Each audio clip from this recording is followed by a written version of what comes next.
네, 식사를 맛있게 하셨습니까? 네. 네. 주일날 아침에 이렇게 눈을 뜨면 여러분들 어떤 마음이 드세요? 올라스모 금토란 다른 점은 뭐예요? 네? 주일날 아침을 뜨면 아직까지 설레이시고 그러나요? 여러분? 아멘. 아멘. 저는 예수 믿고 뭐 좀 달라졌지만 설레인다는 건 제가 솔직하게 양심에 설명하고 지금도 솔직히 설렌다고 제가 말할 수 있는 것 같아요. 아멘. 주일 아침이 상당히 설레이고 아멘. 두근 반 세근 반 그렇게 두근두근 되면서 교회 오고요. 아멘. 또 이 방 안에서 제가 숨어가지고 말씀 준비하고 또 묵상하고 기도하고 예배비도 하기 위해서 나오기 전까지도 심장이 얼마나 시끄럽게 뛰는지 그렇게 두근두근 하면서 나와요. 고등학교 2학년 때 예수 믿어가지고 한 2년 정도 토요일마다 설레가지고 거의 한 2년 조금 못 되는 그 시간까지 주일이 밝아오는 걸 못 참아가지고 집에서 걸어가지고 교회를 갔던 것 같아요.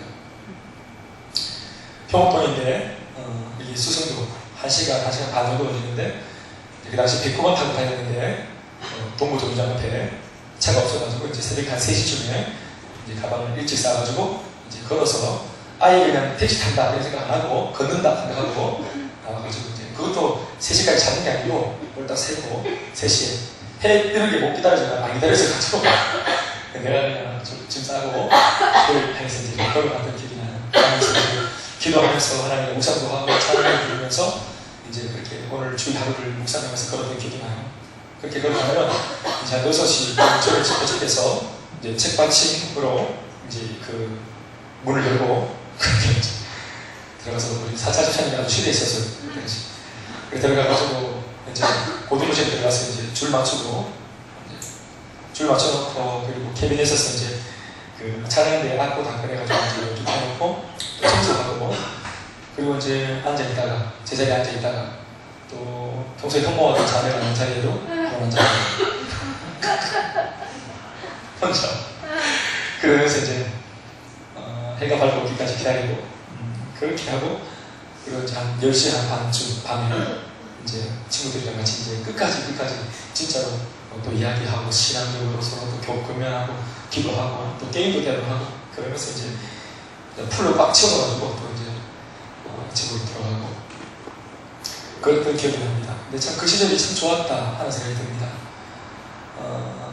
제가 후반기 교육을 진해에서 받았어요. 포항에서 교육받고 진해에서 후반기 교육받고 이제 영등포역으로 올라가는데 영등포역에 올라가면 이제 하룻밤을 자는데 그 다음날 이렇게 저녁 6시까지인가 복귀해서 이제 그 신고하고 돼 있었어요.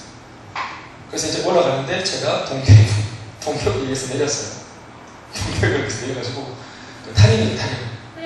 탈영 이거 구간고시 모르는 겁니다. 잠시 정차했는데 와 너무 막 땡기는 거예요. 집이 땡기는 게 아니라 교회가 너무 땡기는 거예요. 그래서 이걸 우리 그 꽃봉이라 하는데 이거 그대로 이걸 국방부 가방 큰 거 아시죠? 이거 그대로 맨 채로 그냥 내렸어요. 그때 동기들이 어떡하려고 하는 거야 그랬어. 찌질 주는데 그냥 안 내렸어요. 그리고 이제 그 가방을 들고 달려가냐면 교회로 달려갔어요.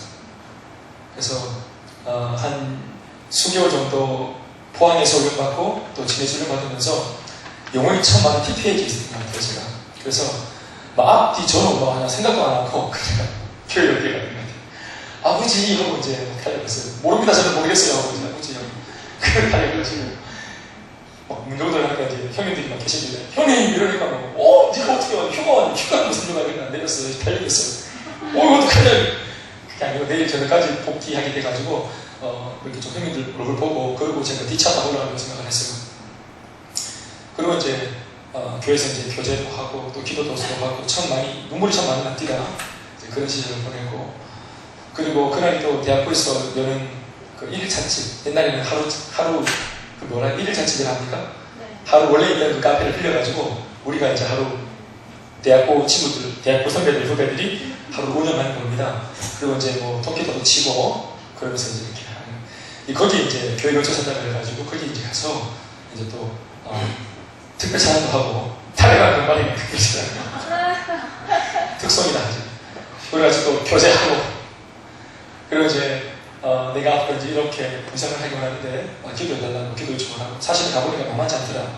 그래서 정말 넘어지지 않게 해달라고 기도 요청을 하고 그리고 이제 새벽 4시에 이제 기차를 타고 이제 들어가서 이제 그렇게 동기들 어디 모인다고 해서 섞여가지고 같이 이제 식사도 하고 그러다가 이제 뭐 딜을 했어요. 제가 드리고 싶은 말은 뭐냐 하면 저런 맥락을 다 상실하고 잊어버릴 정도로 참 그 하나님의 교회에 내 몸을 드는 것이 참 너무 그립고 참 너무 소중했던 기억이 있어요. 그리고 혼자 집에서 막 쫓겨나면 이제 교회에 와서 이제 혼자 이렇게 장의자에 들어 누워가지고 아버지 내 인생을 앞으로 어떻게 됩니까? 고3 한참 이렇게 공부해야 되고 또 대학에 대한 진로도 깜깜한데 앞날이 깜깜한데 집에서 뭐 형편이 돼가지고 저를 밀어주는 입장도 아니고 그런데 아버지 제 인생은 어디로 가는 겁니까? 그러면서 이제 막연하게 울기도 하고 기도하고 뭐 때로는 응석도 이제 부리고 하나님과 나 혼자 1대1로 그런 시간들을 참 많이 가졌습니다. 그럴 때마다 누워있는 제 마음속에 하나님께서 항상 한결같은 점을 주시는 것은 참 사실 그 음성이 너무 한결같아가지고 열도 받았는데 때로는 한결같으면서 머리부터 발끝까지 누워있으면 하나님께서 손으로 싹 어루만지는 것 같이 하시면서 그러면 참 마음이 편안해지고 그러대요. 마음을 싹 어루만지시면서 아들아 내가 너를 안다 그런 말씀 주셨어요. 마음 참 편안해지고 뭐 안다고 하시지만 뭐 사실 뭐 주님만 아시지 뭐 세상은 날 알아주지도 않고 뭐 늘 성적은 또 나한테 불순종하고 이러니까 뭐 힘들었던 그런 시절들. 그랬는데 기도하면 어디서 생기는지 모르겠지만 배짱이 생기고 또 말씀을 묵상하고 예배를 드리면 또 배짱이 생기고 또 뭔가 막 믿으면 또 뭔가 좀 활력이 생기는 그런 은혜를 많이 경험을 했던 것 같아요. 그래서 한 주 예배를 통해서 은혜를 받고 정말 살아내기가 좀 만만치 않았던 이제 저희 아버지 어머니 우리 가정 또 그 속에 내 몸을 담고 또 아버지를 견디고 정말 그때는 아버지를 견뎠어요. 아버지를 견디고 아버지의 폭언 아버지의 술주정 이걸 견디고 내 마음 지키고 그런데도 참 이제 안 됩니다. 그래서 저는 늘 말씀드리지만 은혜를 뭐 성령 충만하고 성숙하게 은혜를 받았던 게 아니라 또 기도했던 게 아니라 정말로 살고 싶어서 내가 무너지지 않으려고 몸부림을 치는 바람에 기도도 하게 됐고 또 예배를 제가 많이 몰입을 했던 것 같습니다. 그래서 말 그대로 몰입입니다. 예배당의 몰입, 하나님께 몰입, 은혜의 몰입 그것이 나를 살릴 수 있는 유일한 생명줄이었기 때문에 저는 그렇게 했어야만 됐던 것 같습니다. 돌아보니까 나의 환경이 그렇게 녹록지 않고 그렇게 빡세고 어려웠던 것이 지금 생각하면 너무 감사한 것 같습니다. 심지어 여러분들이 이런 말 들으면 조금이가 어떻게 느껴지겠지만 그런 만만치 않은 아버지를 내 아버지로 둔 것도 지금 돌아보면 감사한 일이라고 저는 지금 말하게 되었습니다. 예전에 누군가가 이런 말을 하면서 대현아 나중에 되면 이런 아빠 만난 것도 네가 좋다고 말할 거라고 입을 딱 당기고 그런데 이제 그런 날이 올 거라고 생각 안 했지. 그러니까 사람들의 권면 뭐 형님들의 위로 누나들의 위로 이런 것이 저한테 잘 안 들어왔던 것 같아요. 저는 참 악했던 것 같아요. 사람이 악했어요. 저는 늘 말씀드리지만 뽀시럽게 자란 사람들 뽀시럽게 자란 온실안의 마초처럼 좋은 배경에서 자란 사람들만 좀 이렇게 철이 없으니까 나중에 이제 사회생활도 못하고 교만하고 나는 멀뛰고 그럴 줄 알았어요.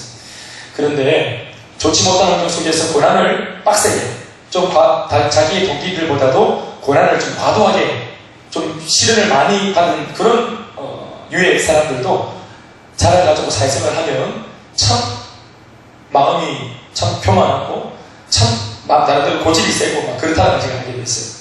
다른 사람을 보면서 알게 된 게 아니라 저 자신을 보면서.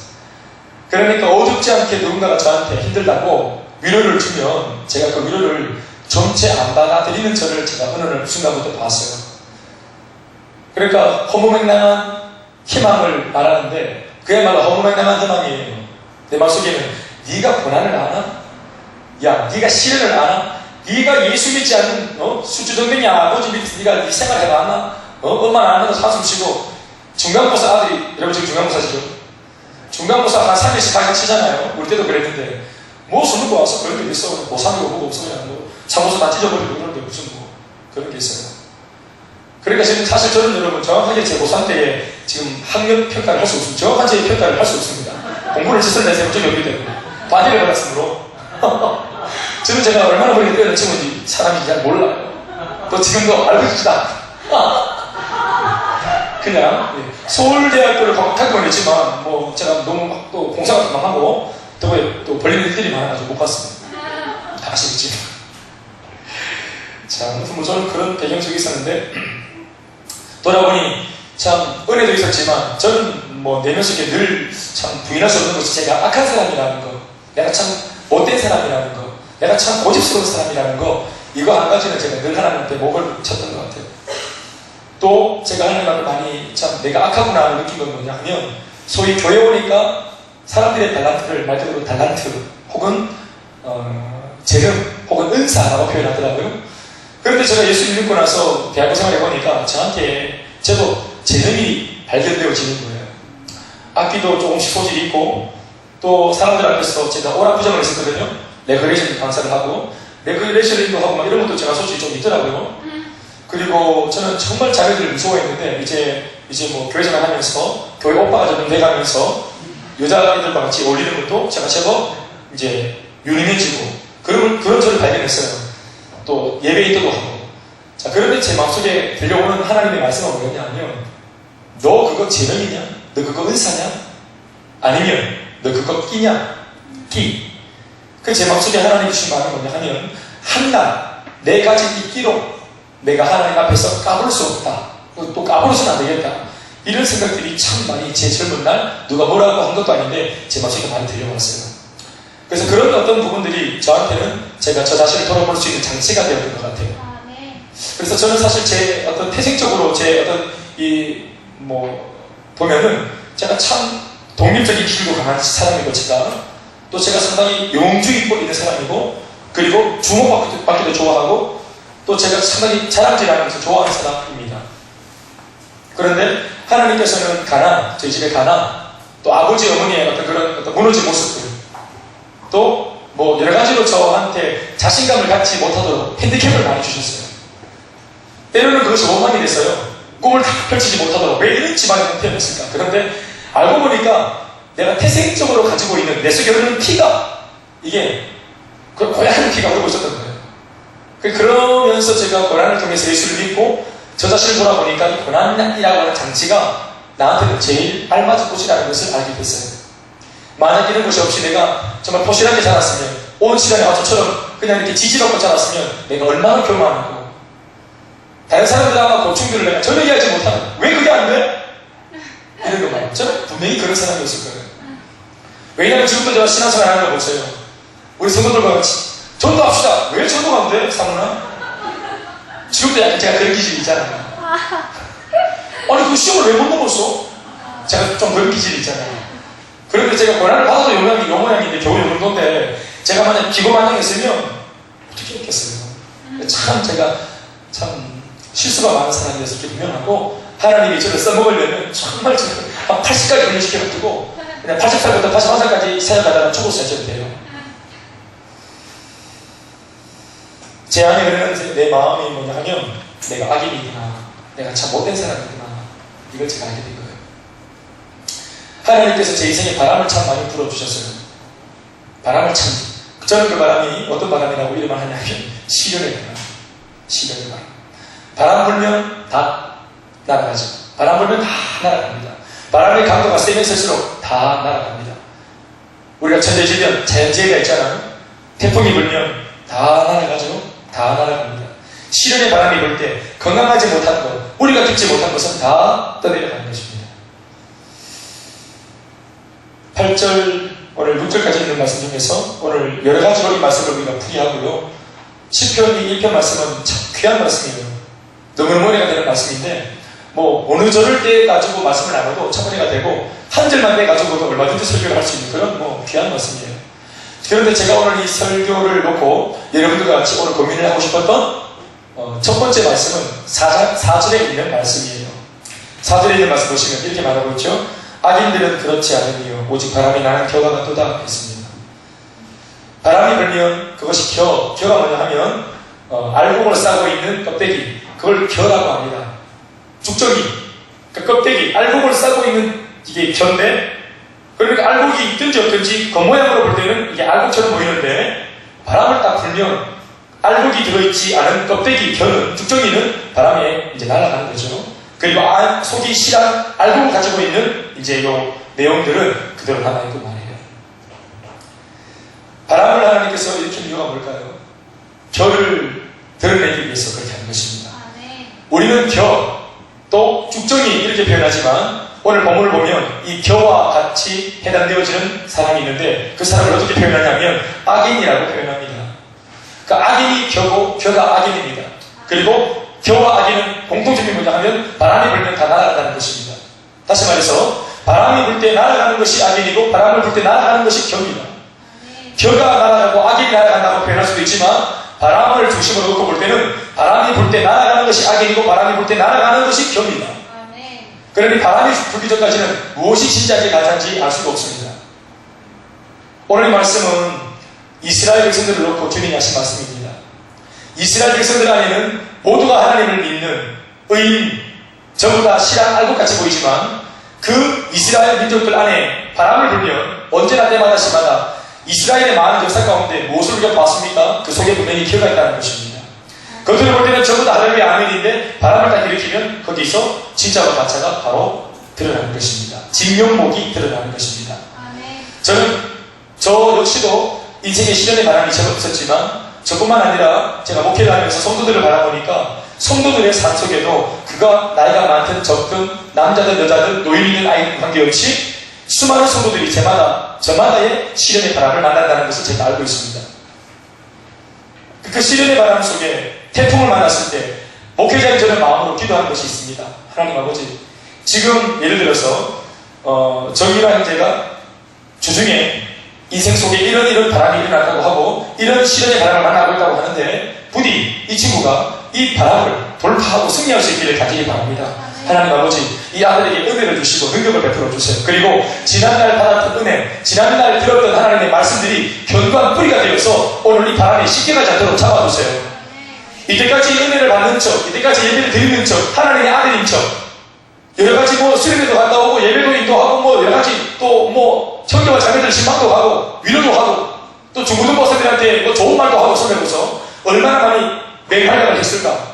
그런데 정작 자기 인생의 바람이 불어올 때 이제까지 자기가 쌓아놓았던 이 신앙의 공력으로 내 안에 시련의 바람을 통과하지 못한다면 이 사람이 자빠지는 것은 물론이거니와 이때까지 이 사람을 통해서 영향을 받고 있었던 모든 사람들도 다 떠내려가는 것입니다. 그 사람의 인지도가 크면 클수록 목사가 자빠지고, 그래서 사탄이 교회에서 노리는 사람은 목회자 사람인 겁니다. 성도들이 시험 들었다 말았다 교회를 간다 안 간다 이렇게 왔다 갔다 하는 이 모든 것이 여러분들의 문제가 아니라 이 모든 것을 보고 있는 목회자에 대한 도전인 겁니다. 사탄이 여러분들을 통해서 목회자를 도전하는 거예요. 보십시오 여러분, 사람인지라 이랬다 저랬다 했다 말았다 넣었다 뺐다 왔다 갔다 이러면 사람인지라 마음이 막 뒤숭숭합니다. 복잡하고 상당히 어렵습니다. 그리고 성도들 안에 예를 들어서 앞으로 예배를 안 나오겠다고 결단하는 사람이 있다고 하는 얘기를 예를 들었다. 그런데 그런 밤에 말씀을 딱 묵상하고 설교를 준비했는데 하필 이건 예배에 대한 말씀이 딱 나오는 거예요. 하나님 감동 주시는 거예요. 묻는 겁니다. 하나님 꼭 이 시간에 이 말씀입니까? 왜냐하면 벌써 인간적인 생각이 오늘 이 말씀 전하면 반드시 이 말씀에 부닥치는 사람이 바로 딱 떠오르는 거예요. 자, 그 사람이 예배를 갈까 말까를 평상시에 갈등을 안 하고 그냥 무난하게 예배를 잘 드리는 사람으로 앉아 있었다면, 그 사람이 예배에 대한 갈등이 없는 사람이었다면 오늘 내가 예배에 대한 말씀을 아무리 강조해도 그 사람 저받아 안 받아요? 안 받겠죠? 그런데 벌써 이제 삐따스타고 따길에 있을 때 하나님 말씀이 딱 전하면 예수님이 와서 전해도 삐따스타는 겁니다. 그러니까 한 사람이 여러 가지 성도들이 좌충우돌하면 이게 이제 목회자가 말씀 전할 게 없어요. 예를 들어서 부부싸움이 일어났고 여기는 학업의 문제 때문에 지금 예배를 때리치우려고 하고 있고 치유 때문에 다 때리치우려고 하고 있고 뭐 예를 들어서 또 키운다고 나 때려 죽겠다 하고 있고 저마다 여러 가지 문제로 다 고민하고 있고 오늘 내한테 이 말씀을 어떻게만 해봐라 이라고 있단 말이에요. 그럼 목회자는 성경을 두고 무슨 소리를 해야 될까요? 이렇게 수많은 가시 건물을 해치고 제가 여러분들한테 고이 여러분들의 시기를 안 건드리고 무슨 말씀을 전할 수 있을까요? 그 시기를 안 건드려야 되나요? 왜요? 성경 말씀을 읽어보면 하나님께서 얼마나 자주자주 우리의 시기를 불편하게 만듭니까? 사랑해라 하면서 용서해라 하면서 네가 먼저 용납해라 이러면서 말이죠. 얼마나 우리의 꼬작꼬작한 인간적인 마음에 바로 정면으로 주님이 승부를 걸어옵니까? 그런데 혼자 말씀을 묵상할 때는 잘 실이 안 되는데 지가 안 보면 그 페이지 풀로 닫으시고 가면 앞이면 돼요. 모든 조속으로 제자를 삼아라 이런 것들은 마태복음 28장 풀로 다 붙여놔버려요. 그런데 내가 보면 그만인데 설교는 내가 안 들으려고 해도 목사가 말씀을 준비해서 선포하면 열린 귀로 들어야 되잖아요. 그러니까 이게 부담이 돼 있다는 말이죠. 셀리드가 되어보셨습니까? 셀리드가 되어서 오늘 여러가지 복잡한 상황 속에 있는 이 셀원들을 놓고 셀가족들을 놓고 오늘 내가 분명히 인도해야 될 말씀이 분명히 주어졌고 목사님으로부터 분명히 뭔가 미션을 받았는데 그 말을 할 수 없어요. 예를 들어서 전도합시다. 행복모임으로 전도합시다. 지금 우리 셀가족 꼬라지가 전도할 꼬라지가 아니겠죠. 무슨 전도를 해요? 지금 사람 자신도 지금 힘들어서 죽는데 무슨 전도를 합니까? 말 못하죠. 그렇죠? 여러 가지 자기 개인의 문제에 사로잡혀 있기 때문에 어떤 것으로도 그들을 국민할 수가 없어요. 모두가 저마다의 바람을 만날 때 우리가 이런 어떤 공동체적인 큰 어떤 고충에 빠지게 되어집니다. 그러면 이제 뭐 바람이 이제 성도들을 통해서 어디까지 불어오냐 하면 목회자에게도 바람이 불어옵니다. 그리고 결국은 그 목회자가 할 말은 아니지만 인간적으로 표현할 때 목회자 때려쳐! 이러면 이제 진짜로 마귀가 올라타서 때리쳐보도록 만듭니다. 그러면 남교회가 넘어가는 것이겠죠. 오늘 나의 바람을 만나고 있어서 물론 힘들겠지만 이 바람이 있기 때문에 이제껏 우리 하나님께서 우리들한테 음으로 양으로 말씀을 주시고 은혜를 주신 것입니다.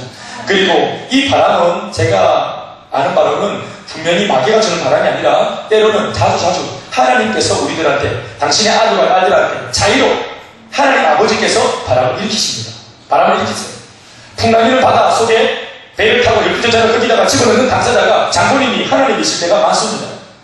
왜 그럴까요? 여러분, 제가 기도하는 것이 있다고 그랬죠? 저는 믿음의 성도들이 그 바람을 이겨내고 내가 악인이 아니라 내가 죽종이가 아니라 내가 알곡이요 하나님께서 말씀하시는 믿음의 의인이라는 것을 여러분들이 증명하기를 간절히 바라요. 얼마나 마음에 용이 실린지 몰라요. 기도가 절로 나오죠.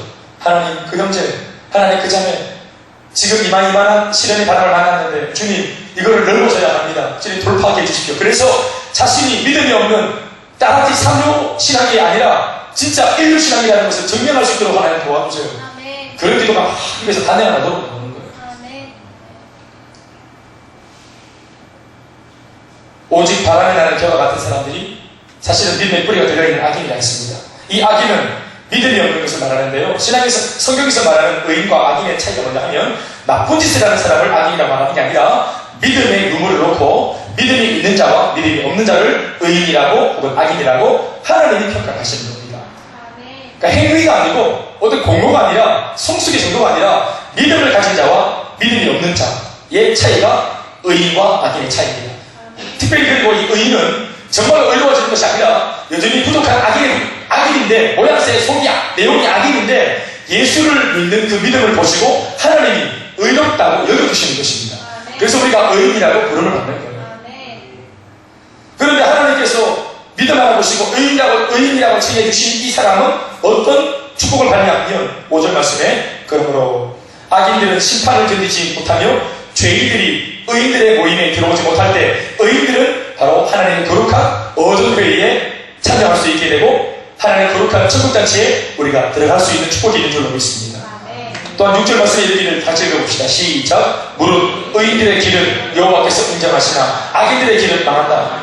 길이라고 하는 것은 인생을 말하는 겁니다. 예수 믿고 부족해도 기도하며 주님 붙잡고 살아낸 그 인생의 길, 이것은 하나님께서 인정하시는 길이지만 중요한 것은 인생을 창조하시고 인생을 만들어 놓으신 그 심판주의자, 재판장이신 하나님께서 우리의 인생을 놓고 아무리 열심히 살았다 할지라도, 아무리 열정적으로 살았다 할지라도 그 인생의 길에 예수가 없으면 그것이 의로운 길이라고 해주지 않는 것입니다. 그것은 여러분 우리가 나설 수 없는 겁니다. 왜냐하면 인생의 주인이신 재판장이신 하나님께서 그리 하시겠다고 약속을 해놓았기 때문에 그렇습니다. 하나님이 인정하시는 길이 있고 하나님께서 모른다 하시는, 너는 차라리 안 살았으면 좋을 뻔했다 하는 길도 있는 겁니다.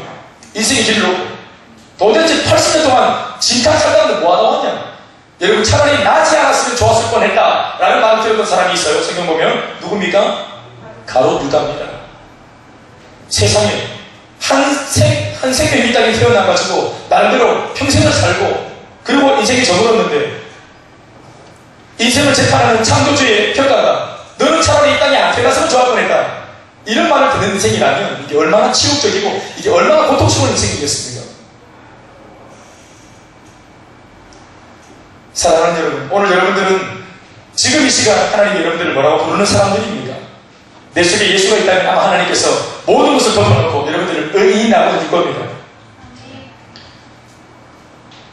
의인이신 여러분, 맞습니까? 그런데 이 의인이 되어진 사람은 어떻게 바람이 나고 뛰지 않고 날려가지 않고 뿌리 깊은 나무가 되어서 그 시련의 바람을 잘 견디시다고 말합니까? 3절 말씀을 통해서 그것을 답하고 있죠. 시작. 그는 시냇가에 심은 나무가 철을 따라 열매를 맺으며 그 잎사귀가 마르지 않은 것 같으니 그가 하는 모든 일이 형통하리라. 뒤에 있는 걸 일단 적어놓고 제일 중요한 건 뭐냐, 그는 시냇가에 심은 나무와 같다 하는 것입니다. 그래서 물가에 심겨진 나무니까 얼마나 때마다 양분을 마음껏 들이키고 수분을 마음껏 들이켜서 얼마나 이 나무가 건실하고 얼마나 건강한 나무이겠습니까? 아마 아무리 큰 줄기나 가지나 여기로 있는 그 거대한 나무일 겁니다. 그리고 뿌리도 얼마나 깊이, 때로는 이 뿌리가 얼마나 대지 속으로 깊이 박혔는지 바위로 뚫고 들어가서 이 대지를 양손에 거머쥐고 어떤 바람이 불어도 흔들리지 않겠다고 결단을 한 나무인 것 같습니다. 그런데 나무가 자신의 의지만으로 됩니까? 에너지가 있어야지. 나무는 스스로 에너지를 만들어내지 못하기 때문에 외부로부터 에너지를 자양분을 빨아들여야 되지 않겠어요? 그래서 오늘 예수를 제대로 믿는 사람은 시냇가에 심겨진 나무와 같은 것입니다. 비록 심겨질 당시에는 홀쭉하고 볼품없는 그 나무의 상태로 심겼다 할지라도 이 나무의 운명은 보지 않아도 아는 겁니다. 앞으로 어떻게 될지. 우리가 처음 교회 올 때 예수 믿을 때 진짜 간신히 진짜 상처 이 바위 됐어요. 진짜 세상 걱정 없이 진짜 가지고 그래가지고 진짜 홀쭉한 척. 그래서 정말 나를 전도한 사람한테 어떻게 시대해가지고 진짜 이게 목숨만 그냥 부쩍 붙어가지고 온 사람도 아니겠어요? 굳이 따져보자면 인생에 아무도 낙이 없고 기쁨도 없고 저처럼 가정에 대한 모든 생각들도 다 깨지고 가정과 부부가 아버지가 내가 된 게 아버지가 될 수 있겠나? 인생 전체가 다 무너진다는 아무것도 없이 내 앞날이 어떻게 될까? 꿈과 비전이 없는 채로 당신이 예수만 믿어가지고 그냥 옮겨 심겨져가지고 딱 시냇가에 심겨졌는데 이게 이제 세월이 지나면서 자연분을 뿌리가 빨아당기고 그리고 뿌리가 튼실해지고 건강해지고 뿌리의 가지수가 많아지면서 더 깊이 대지를 이렇게 탁 다보시게 붙잡은 그런 나무가 되었을 때 그리고 나서 이제 성장과 성숙이 위로 막 일어나는 거 아니겠어요? 중국 대나무 이야기 드렸죠?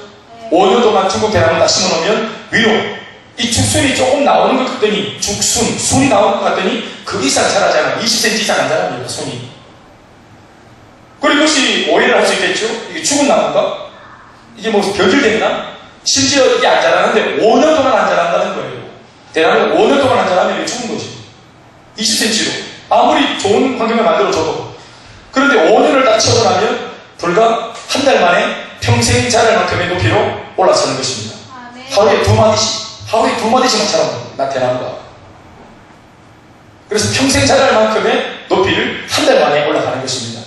그러니 우리가 다른 말과 같이 5년 동안 이 나무는 뭐 하는 거예요?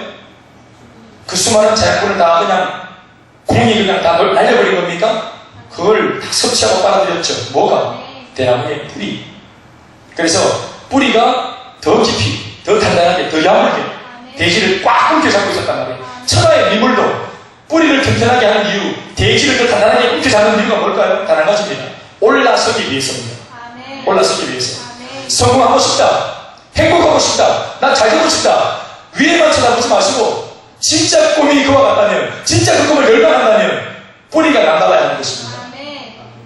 만약 뿌리 없이 진짜 여행이 내 인생의 승승장구 잘 되어졌다면 오히려 가지가 무성하고 이파리가 무성한 것이 이게 그래서 그 나무한테 저주입니다. 뿌리가 얕은 나무한테는 높이 솟아오른 줄기가 저주고 무성한 이파리가 저주입니다.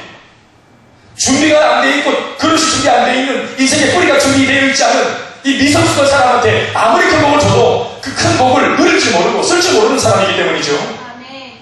그래서 뿌리가 깊어야 합니다. 단단히. 예배는 여러분 어떤 면에서는 뿌리를 가지러 오는 것입니다. 아멘. 우리 인생의 뿌리를 가지러 예배당에 오는 것입니다. 아멘. 주일날 하나님께 예배를 드리고 찬양을 하고 은혜를 받고 말씀을 통해서 다시 한 번 더 우리 영혼에 살이 찌워지고 영적인 근육이 생겨서 이제 살아내야 하는 모든 바람이 불고 있는 우리의 가지를 어디로 들이고 해야 됩니까? 월, 화, 수, 목, 금, 토 가정으로, 세상으로, 학교로, 학원으로 이 경쟁이 충만하고 질퍽거리는 세상 속으로 우리 가지를, 줄기를 내놓아야 하죠. 아멘. 거기서 아무리 세상 사람을 만나도 이 나무가 절대 꺾여지지 않는 의미는 뭐 때문입니까? 하나님의 손에 붙들린 뿌리 때문이라고 믿습니다. 아멘. 그렇죠.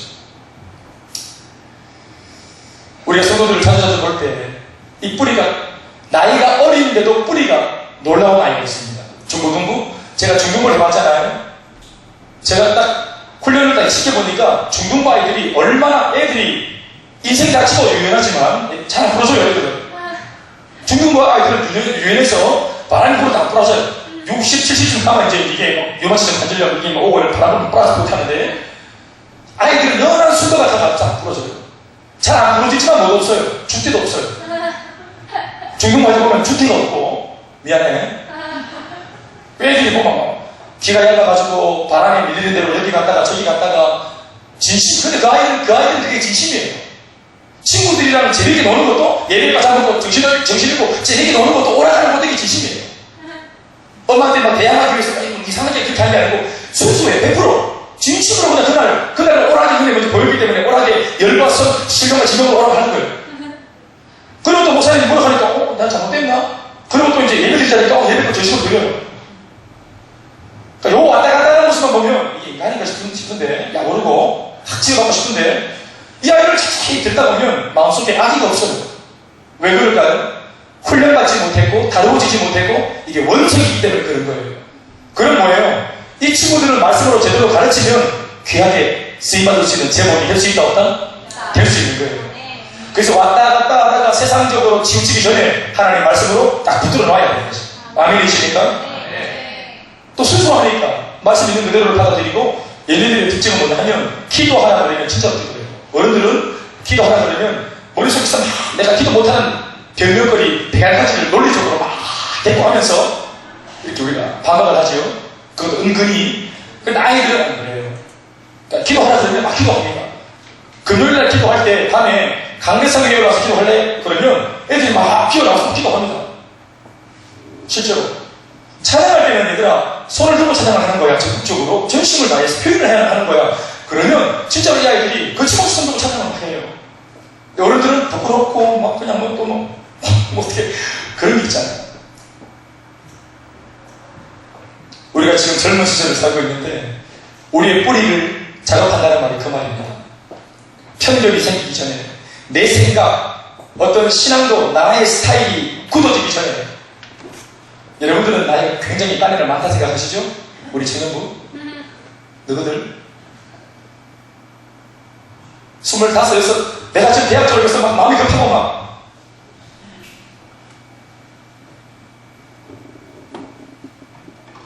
그렇지 않습니다. 제가 우리 나이가 좀 찼던 우리 아이들한테 항상 말했던 말이 그런 겁니다. 결혼을 일찍 하는 것이 그게 선한 것이고 늦게 하는 것이 악한 것이 아니고 이건 선과 악의 문제가 아니라는 거예요. 이건 뭐냐 하면 정확성의 문제입니다. 정확성의 문제예요. 정확하게 만나서 정확하게 방향을 설정하고 정확하게 발을 디디고 왜냐하면 결혼은 한 번 결정하면 평생을 책임져야 될 일이잖아요. 그러니까 이것을 결정할 때 이 청년들이 하나님과 영성생활에서 내 인생 평생을 놓고 가장 영성이 맑고 가장 신앙적으로 분별력과 판단력이 깨어있을 때여야 합니다. 아멘. 직장을 한번 다 결정하면 평생 가든지 아니면 십수년을 책임져야 될 직장이죠. 한번 결정하면 인생을 내 젊은 날 다 쏟아야 됩니다. 그런데 이것을 그냥 내 욱하는 마음으로 하나님께 물어보지도 않고 하나님의 사람들이 그렇게 하니까 나중에 이제 결정을 해놓고 몸은 타봤는데 확신이 없으니까 자꾸 뒤돌아보고 다른 직장 기웃거리고 옆집 남편 기웃거리고 이렇게 하는 겁니다. 내 앞에 확신이 없으니까. 그러니까 일찍 갔다 오는 사람이 많기 때문에 정확하게 만나서 정확하게 사는 것. 고로 늦는 것이 틀린 게 아니라 이 말입니다. 늦는다는 것이 틀린 게 아니에요. 나는 제가 한 18년 동안 청년아이들과 내가 지내고 뒤굴었는데 제가 참 많이 보면인 것 같아요. 늦었다는 것이 결국 틀린 게 아니에요. 그러니까 뿌리를 하나님이 지금 파져한다면 내 나이가 아무리 많이 있어도 지금 주님이 뿌리다 하는 그 나이 먹어도 뿌리를 가져야 되는 거예요. 그러니까 하나님은 여러분 미안하지만 우리랑 계산하기 다릅니다. 우리는 지금 인생이 바쁘잖아요. 내 나이가 지금 벌써 막 앞자리가 카운터가 바꿔지고 막 앞자리 수가 바꿔지고 막 이런 해가 바뀌면서 막 마음이 안 달랐는데 우리 하나님은 정말 인생을 참고하신 분이고 그분은 영원하신 분이기 때문에 시간에 초점을 안 맞기 때문에 그렇게 뭐라고 철학을 생겼어요. 우리는 막 바빠 죽겠고 지금 반드시 이 삶이라는 이걸 존재해야 되는데 주님은 철학의 택이야. 그래가지고 모세 언제 불렀어요? 모세 스스로는 나는 40대에 쓰임 맞겠다 했는데 하나님 언제 불렀어요? 80차례 불렀습니다. 세상에 80차례 부르고 우리가 살아남겠어? 부르고 그 다음날 기름이 딸려가 죽어보겠다. 우리는 80이 꽉 차는 아니고 없어요. 그 다음 없어. 애부터도 없어. 요단을 건너가는 거예요. 그 다음날. 근데 주님은 철학의 택입니다. 80차례 불러도 주님은 괜찮다는 거예요. 나는 널 쓰겠다는, 지금이나 쓰겠다는 겁니다. 80년 동안 준비하고 내가 생각하는 그 날까지 그냥 쓰겠다는 거예요. 너를 쓰겠다는 거예요. 새 요한이 여러분 8살 때 그 아버지 사가랴가 이 애가 범상치 않게出생을 했기 때문에 천사가 예고하고 태어났어요. 여기 천사가 예고하고 태어난 사람 있어요? 천사가 예고하고 태어났어요. 천사가 이름을 요한이라 하나. 천사가 이름을 지어줬어요. 천사가 이름을 지어준 이름 있어요? 달성공원에서 500원 정도 지어드리네요. 무슨 천사가 이름을 지어줘요?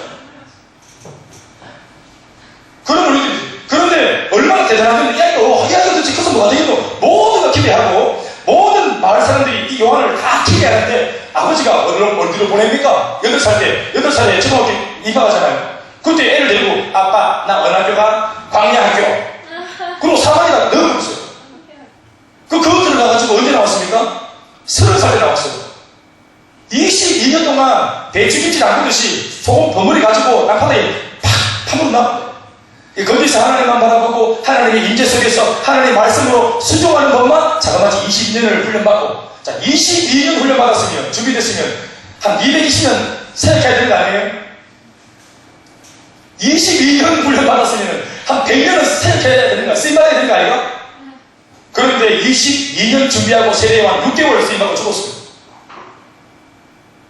세례요한도 몰랐어요. 내가 어떻게 준비됐는데 내가 준비된 걸로 봐서는 분명히 내 몸을 쳐도 칼이 튀기나 하고 난리가 날걸? 목을 잘라도 볶고 막 이럴걸? 내가 20년 준비했기 때문에 근데 목 잘라서 죽어버렸어요. 그래서 세례요한은 영원히 하나님께 부름받으면서 사실은 많이 당황스러운 것 같아요. 이대로 가는 것일까 주님? 그래 여기까지다. 네. 그 다음은 예수님이다. 그 다음은 예수님이 이제 네 일을 한다. 네 나와 일을 한다. 애프터는 걱정하지 마라. 이게 주님의 계산법이거든요. 그러니까 하나님이 지금 나는 막장이긴 하더라도 하나님이 지금 뿌리 내가 잡아가겠다. 널 지금 준비하겠다. 그러면 준비하는 겁니다. 나이가 아무런 상관이 없는 하나님 앞에서. 또 늦게 준비되고 늦게 부름받으면 결국은 80살에 부름받은 모세가 120살까지 살았잖아요. 우리가 롱런할 정도 있습니다. 비를밖에 똥치할 때까지 사역하고 보험 전하고 뿌리가 참 중요합니다. 왜냐하면 여러분 때마다 시마다 우리 인생에 저마다의 시련의 바람이 계속 불기 때문에 그렇습니다. 이었고 우리가 아름다리 큰 나무가 되어지면 나도 바람을 돌파할 뿐 아니라 심지어 옆에서 과거의 나처럼 과거의 미숙할 때의 나처럼 그 바람 조금 맞아가지고 죽겠다 살겠다 안 날 것 없다 하고 불안해하는 친구들 것들, 그 지체들을 내가, 아람들이 큰 나무로 자란 내가 다 잡아주는 겁니다. 아멘. 내 뒤에 이끌어 하고 다 잡아내는 것입니다. 아멘. 그 사람을 우리가 뭐라고 불러야 되겠습니까? 그 사람을 우리가 리더라고 불러야 하는 것입니다. 아멘. 그게 교회의 지도자고 리더인 것입니다. 신앙의 리더. 아멘. 아버지의 엄청난 재산, 유산으로 넘겨줄 테니까 아빠만 믿어라. 그 아빠가 막입니다. 오빠 믿지? 오빠만 믿어. 막입니다. 우리는 주 예수만 믿는 것입니다. 아멘. 내가 뿌리가 튼튼하면 나도 살고 심지어 공중에 날아가는 모든 새들이 다 그 나무에 앉아서 힘을 얻고 가는 것입니다. 아멘. 그러면 이 나무가 뿌리 깊이 심겨진 튼튼한 나무가 되기 위해서는 어떻게 해야 될까요? 2절 말씀에 나와 있습니다. 읽어볼까요? 시작. 오직 여호와의 율법을 즐거워하여 그의 율법을 주야로 묵상하는 자로다.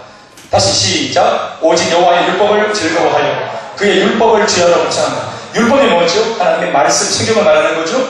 하나님의 말씀을 묵상하고 이 말씀을 읽고 듣고 또 공부하고 그리고 암송하고 또 이 말씀으로 큐티하고 아멘. 이렇게 말씀을 우리가 자꾸 자양분 삼아 영혼의 자양분을 삼아 자꾸 말씀을 섭취하게 들어야 우리가 잘하는 겁니다. 아멘. 목사님 저 생각 좀 해보겠습니다. 무슨 일을 할 때 저 생각해 보겠습니다. 여러분 저는 텄다고 보는 겁니다. 생각을 해서 우리가 결단코 하나님의 의중을 알 수 없습니다. 생각으로. 기도해야 되고 기도보다 더 강력하고 정확한 것은 하나님의 말씀을 통해서 내가 확인을 하는 것입니다. 아멘. 그러니까 하나님의 말씀을 많이 읽고 듣고 공부하고 훈련하는 양육을 받는다든지 그리고 암송하고 묵상하고 이렇게 말씀을 많이 섭취해 놓으면 내 속에 바깥에서 시련의 바람이 불어올 때 인간 김대현이 태생적으로 인간 김대현이는 이 바람 앞에 못한다 안된다 내 경험으로 말이죠. 이 정도의 바람이면 내가 못 견디지 두려움이 엄습하는데 나도 나를 못 지킬 때 나를 견고하게 잡아주는 것들이 있어요. 이론들이. 그게 뭘까요? 내가 섭취했던 말씀의 능력들이 말씀의 내용들이 나를 붙잡아주는 버티고이 되어주는 것입니다. 아멘. 김대현이 가라사대 이건 안된다. 그러나 옆에서 예수님이 가라사대 내게 능력 주시는 자 안에서 네가 모든 것을 할 수 있느니라. 아멘. 말씀이 나를 컨트롤하고 말씀이 나한테 위로하고 말씀이 나를 들지 않게 만들어주는 것입니다. 아멘. 왜 우리가 이렇게 스스로 말씀이 잘 섭취가 된 사람들을 위해서는 문제 만났을 때 바람을 만났을 때 교회에서 어떻게 합니까? 신방 가죠. 신방을 가서 목회자가 그 문제 만나고 바람 만난 사람 스스로의 힘으로는 안 된다고 하고 주장되는 사람한테 목사가 가서 성경책을 들고 말씀으로 권면하고 말씀으로 그 사람한테 이걸 응급처치를 해주면서 먹여줍니다. 아멘. 그러면 그 속에서 말씀을 몇 조각 들으면서 위로받고 오늘 목사님 신방이 너무 감사합니다 이러면서 또 감사하고 그렇게 되는 거예요. 아멘. 그런데 여러분 목회자 한 사람이 도대체 얼마나 쫓아다니면서 신방을 해야 될까요? 여러분 남의 진하지 말고 네 진하게 쓰세요. 우리가 바로 급할 때 우리 주님을 내가 믿는 나의 주님을 내가 불러내야 돼요. 아멘. 내가 주님을 요청하고 이왕지사 신방을 올랐거든 예수님이 성령과 함께 내게 신방을 오셔야 됩니다. 아멘. 그래서 말씀을 많이 묵상하는 게 좋습니다. 나는 평소에 머리가 복잡하고 생각이 복잡하다. 손 빨리 들었다 내려보세요. 시작. 나는 생각이 너무 많은 거예요. 그래서 생각이 많기 때문에 이런 사람들은 뭔가 이 페이퍼에다가 다이어리에다가 뭔가 자꾸 기록을 하고 스케줄 관리를 자꾸 하고 들고 뭔가 오늘 아침부터 잠들 때까지 오늘 뭔가 이렇게 막 쌈박하게 스케줄을 딱 100% 딱 완료하고 오늘 스케줄대로 딱딱딱 도장 딱딱 찍고 완료 이러면 밤에 잘 때 막 성령이 많이 많은 것입니다. 은혜 받고 막 뭔가 오늘 한번 깔끔한 것 같고 내 존재감이 느껴지고 왜 이렇게 여러분 자기 관리를 잘하는 줄 아세요? 또 잘하려고 들은 줄 아세요? 이게 관리 안 되고 그리고 뭔가 틀에 안 들어간 나의 삶에 대해서 본인이 자신이 없어요. 두렵기 때문에 그렇게 사는 거예요. 관리를 정말로 잘해서가 아니라 그 관리가 없으면 그 스케줄이 없으면 내 자신이 불안한 겁니다. 그리고 특별히 스케줄이 아예 없을 때 그래서 적응이 없을 때 더 불안합니다. 내 존재감이 없는 것 같고 잊혀진 것 같고 소속감도 없고 이제는 대학을 나왔으니까 소속감도 없어. 그러니까 마음이 불안한 거예요. 누구랑 같이 만나는 일 그 별로 그냥 뭐 중요한 일도 아닌데 아침부터 일어나면 한 3시간 전부터 머리 따듬고 옷 입고 그걸 받다가 겨울을 깼다가 또 받다 겨울을 깼다가 난리 나고 마음에 들 때까지 겨울을 깨뜨리고 그 나간다는 것 자체가 뭔가 스케줄을 내가 해야지 나간다는 것 자체가 이 사람한테는 동기부여가 거죠. 여러분 사실은 그것이 건강하지 못한 상태입니다. 그 어떤 부수적인 것으로 내 존재가 확인되는 것이 아니라 그리스도 안에서 하나님의 말씀을 묵상할 때 내가 얼마나 가치로운 존재인지를 아버지의 음성으로 들을 때 확인할 때 우리는 진짜 가치가 제대로 매겨지는 것입니다. 혼자 있을 때 자신 없습니까? 여러분 앞에 있는 수식어를 다 떼면 자신이 없습니까?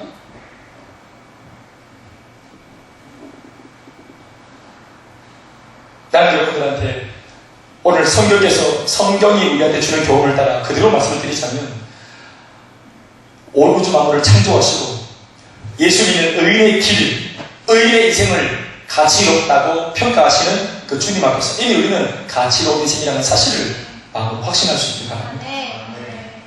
마지막으로 이렇게 하나님의 말씀을 즐거워하고 말씀으로 잘 무장되어 있는 그래서 말씀을 통해서 내 믿음의 뿌리가 깊어진 물된 동산에 심겨진 이런 나무의 사람을 우리가 이런 나무 같은 튼튼한 나무 같은 사람을 뭐라고 부를까요? 바로 1절에 나오죠? 따라합시다. 복 있는 사람. 바로 그가 복 있는 사람이에요. 여러분 눈치채셨습니까? 제가 오늘 이 말씀을 거꾸로 해석을 하고 있죠? 이 말씀을 거꾸로 해석을 할 때 제가 볼 때는 더 은혜가 됩니다. 이 복 있는 사람, 앞서서 말했던 바람에 흔들리지 않는 알곡 같은 사람이고 예수를 믿는 것 한 가지만으로도 하나님 앞에서 의인이라고 일컬음을 받는 그 사람이고 그리고 신앙가에 심겨진 바로 그 사람이고 때를 따라 철을 따라 열매를 풍성하게 맺고 앞날이 형통한 바로 그 사람이고 하나님의 말씀을 통해서 날마다 충만함을 누리는 사람입니다. 여러분 이런 틈이 없는 사람을 누가 해코지 할 수 있겠어요? 그런 사람을 우리는 복 있는 사람이라 하는 것입니다. 이 사람이 어떤 사람인지 읽어보실까요? 시작. 복 있는 사람은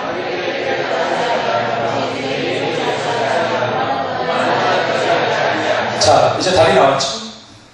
4절 말씀에 제가 제일 먼저 여러분들에게 뭔가 생각을 하자고 제가 화두를 던졌는데 우리 인생에 불어닥치는 바람, 여러분 그 바람이라고 하는 것이 세상으로부터 발생해서 예수를 믿고 있는 우리 쪽으로 거세게 불고 있는 이 바람을 추상적으로 말하지 말고 구체적으로 말하는 이 바람의 내용이 뭐냐? 바로 오늘 1절에 적고 있는 내용입니다. 첫 번째는 악인의 꾀입니다. 들어보십시오 여러분. 아까도 말했지만 이 악인이라고 하는 것은 예수를 모르는 사람들입니다. 공모와 술수로 성공을 위해서라면 어떤 방식을 해도 상관이 없다고 말하는 사람들, 인생을 함부로 사는 사람들, 막 사는 사람들, 아니요 자기가 생각한 그 잣대를 가지고 그냥 인생을 살려가는 사람들, 이기적이고 매사에 경쟁적이고 때로는 친절하게 보이고 선하게 보일지라도 상황이 달라지면 이내고 돌변하는 사람들, 여러분 그들은 하나님의 말씀이 없으니까 언제나 무엇을 의지해 살겠습니까? 자신의 잔대를 의지하고 삽니다. 그것을 조금 더 지혜 있는 말로 무슨 나는 무슨 계획, 지혜 이렇게 표현하지만 정보 이렇게 말하지만 하나님이 평가할 때 그 정보, 그 어떤 지혜, 인간의 지혜는 한낱 꾀에 끼에 불과한 것입니다. 제가 아까 말씀드렸다시피 기드온 목사가 젊은 날 한낱 그 끼 가지고 그 끼도 하나님 주신 것인데 이 끼 가지고 까불듯이 하나님 앞에서 우리가 잔머리 불리고 잔지저 불리는 것은 여호와가 보실 때, 창조주가 보실 때는 까부는 것입니다. 돈 좀 버는 기술 가지고 재주 맞았다고 까불고 그 재산으로 집 좀 샀다고 까불고 좋은 차 샀다고 까불고 좋은 직장 좀 얻고 연봉 좀 받는다고 까부는 것입니다. 그러다가 위안 말기로 가난 말기로 인생에 질병이라는 바람이 한번 불면 그 순간 모든 것이 빛을 잃고 마는 절대로 그 앞을 그 바람을 통과하지 못하는 연약하고 불행하고 어리석은 인생이 수밖에 없다는 사실을 우리가 발견하게 되죠. 이 세상 사람들은 악인들의 꾀를 의지하고 삽니다. 그리고 이 자신 안에 꾀가 없으면 외부로부터 정보, 그 정보, 인포메이션, 더 화려한 인포메이션, 더 화려한 정보를 누가 더 빨리, 빠르게 그 많은 것을 더 빠르게 가지느냐에 따라서 인생이 달라진다고 믿고 있는 것입니다. 이런 바람이 불어올 때 예수 믿는 사람이 이런 악인들이 꾀를 가지고 막 살아가는 것을 볼 때 이런 바람이 불 때 유혹받죠. 유혹받아요. 단거리로 볼 때는 꾀를 가지고 잔머리를 가지고 행동에 옮기고 결정하고 움직이는 것이 훨씬 더 빠르게 보이거든요. 단거리로 봤을 때는. 그런데 감사한 것은 인생이 결코 단거리가 아니라서 감사합니다. 아멘. 이 인생을 살아봐야 하는 겁니다. 어른들의 말처럼. 이미 뭐 벌써 많이 살아보신 어른들이 하는 그 말씀처럼 인생 살아봐야 하는 것입니다. 아멘. 동창 친구들이 만나면 얼마나 정보도 빠르고 얼마나 막 세상적인 머리가 비상하고 세상 물정에 밝고 돈 내는 일들에 밝고 수완이 좋고 그 악인들의 꾀 말씀을 띄워놓으시죠. 그 꾀. 그러니까 이 꾀가 우리들에게 바람이 불면 우리가 흔들립니다. 그리고 우리 안에 뿌리가 깊지 못한 나무로 서 있으면 믿음이 얕으면 이 꾀에 자빠지고 이 꾀를 쫓아가는 것입니다. 아멘. 심지어 예수를 팔아먹고 신앙을 팔아먹어서라도 당장 돈이 되는 이 악한 사람들의 꾀를 덥석 손에 잡을 때가 많습니다. 저는 많이 봤죠. 그 사람들이 항상 이 악인들의 꾀를 쫓아갈 때마다 가지 말라고 말로 하는 신앙의 동료를 향해서 했던 말들이 있습니다. 뭐냐 하면 영 가는 가이다. 갔다 올게. 못 오는 것입니다. 두 번째, 우리에게 불어오는 바람이 좀 더 거센 바람이 있죠. 그 바람은 죄인들의 길에 서는 것입니다. 악한 사람들의 꾀를 따르고 도모하는 정도가 아니라 이제는 따르는 정도가 아니라 섭니다. 생각이 이렇게 부러운 거예요. 악인들의 꾀, 세상적인 사람들, 세속적인 사람들, 불신자들의 삶의 내용들이 제법 괜찮아 보이는 거라. 생각이 빼앗겼다가 나중에는 내 몸이 움직여서 그 사람들 옆에 뭐한다? 서 있는 거예요. 어느덧 서 있습니다. 그래서 같이 죄를 같이 공모하고 같이 질퍽거리는 진흙탕 속에 내 손을 집어넣고 그러면서 뭐 이전에 은혜 받았던 거 다 잊어버리고 그리고 서서히 뿌리가 들리기 시작하는 거죠. 여러분 이 모든 것들이 점진적으로 일어난다는 사실을 기억하십시오. 아멘. 그리고 죄인들의 길에 서 있던 이 사람이 그것으로 죄 좀 짓다가 돌아오는 게 아니라 죄의 길에 선 사람은 어디까지 가는가? 오만한 자들의 자리에 앉습니다. 이제는 자리를 딱 잡아가지고 거기에 뿌리를 딱 내립니다. 하나님이 없는 자들, 하나님을 모른다는 자들, 그 교만하고 오만한 자들, 자신의 전 삶으로 살아계시고 존재하시는 하나님을 욕보이고 능력하는 그 세속적 가치 속에 내 인생의 뿌리를 내리고 자기를 딱 잡고 앉아있는 것입니다. 앉으면 요 앉은 사람은 못 데려옵니다. 앉으면 뿌리 내리고 앉으면 못 데려옵니다. 못 돌이킵니다. 그나마 죄인들의 길에 서 있거나 아니면 생각이 뭐 쫓아가고 있거나 요럴 때 들키는 사람들은 돌아올 수 있지만 진도를 쭉 빼가지고 이미 세상 속에 자리를 딱 잡아서 앉아있으면 이 앉아있는 사람 못 데려옵니다. 말씀을 내겠습니다. 저를 한번 보십시다.